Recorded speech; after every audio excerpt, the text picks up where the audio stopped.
Little Red Dot Fights Back. There was once a little red dot that was no larger than a little red spot. And inside the little red dot were many tiny bouncy red dots. One day, some wriggly worms crawled into their world. "We're just passing through," they said. "We won't be long."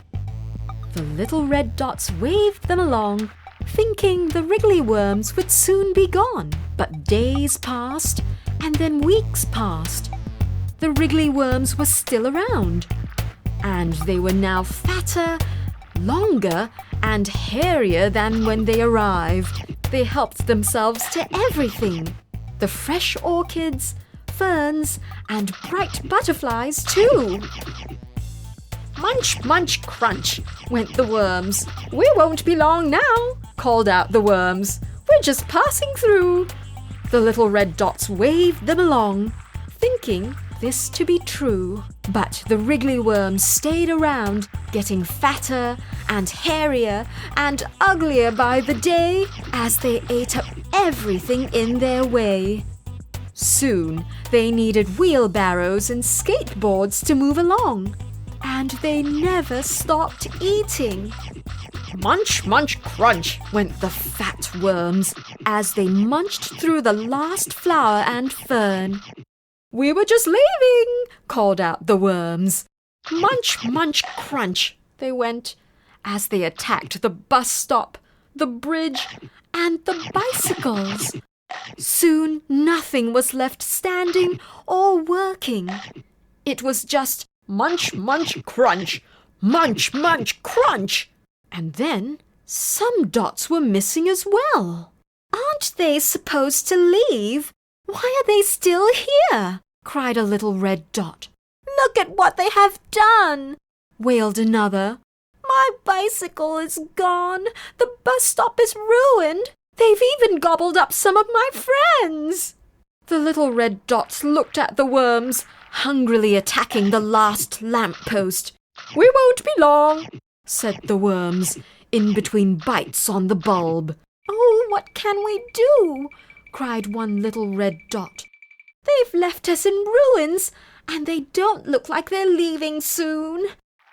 "Look, they're now coming to eat us too," wailed another as he fell, trying to get away. I know, cried one excited red dot. "We'll feed them so much that they explode." The little red dots quickly fed their food to the worms, lots and lots of it. "Chomp, chomp, burp," went the worms.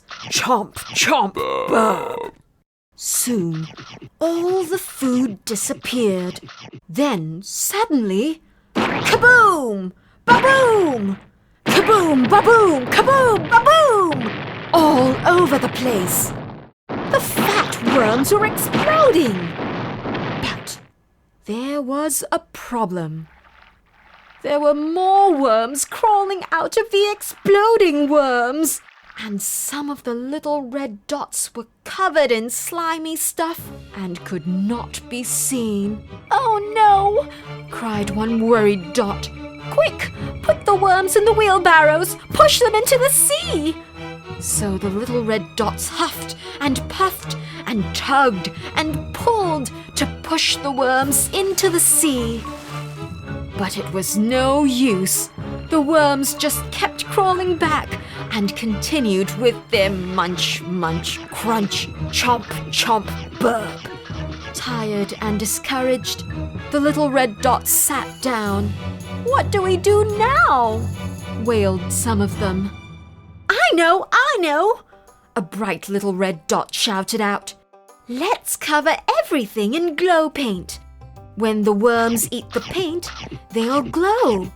Then the birds will spot them and carry them away." So off they went to paint everything in sight, including some worms which were too busy to fight. They scattered sunflower seeds among the worms and waited for the birds to do the rest. Soon there were bird calls and the flapping of wings. There were sparrows and miners and a couple of crows too. They pecked at the seeds, but it was the fat, glowing worms that were the real treat.